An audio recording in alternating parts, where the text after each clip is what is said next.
யாருக்கு பெரியார் அவர்? அப்போ மற்றவர்களாம் சிறியாரா?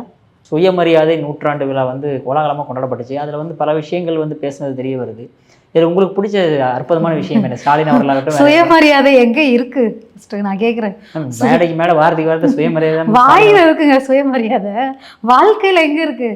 அவங்க அமைச்சர்கள் கிட்ட மனு கொடுக்க போற பெண்களையே தலையில அடிக்கிறது. ஏன்னா தாசின்றது, ஓசின்றது.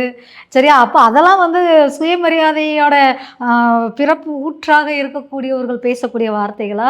நடந்துக்கக்கூடிய செயல்களா? அப்போ சுயமரியாதைன்றது இல்லை. வாயில பேசும்பொழுது சுயமரியாதை அப்படின்னு வாயில சொல்லிக்கலாம். நடைமுறையில் அது இல்லை. அதனால சுயமரியாதை இல்லை. அடுத்து பெரியார் அவர்கள் தான் சுயமரியாதையை கொண்டு வந்தார். மற்ற விஷயங்கள்லாம் பேசப்படுதே மேம். அந்த மாதிரி தானே மேம் ஸ்டேஜில் அவர் போர்ட்ரே பண்ணுறாரு. யாருக்கு பெரியார் அவர்?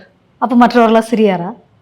அவர் நாயக்கர். ஈவே ராமசாமி நாயக்கர் வந்து திராவிட கழகத்திற்கு அவரை தலைவராக எடுத்துக்கிட்டு பண்ணுறாங்க. அதனால அவங்களுக்கு பெரியாரே தவிர மற்றவங்களுக்குலாம் பெரியார்லாம் கிடையாது. எங்களெல்லாம் பொறுத்த வரைக்கும் ஈவே ராமசாமி நாயக்கர் தான் அவர்.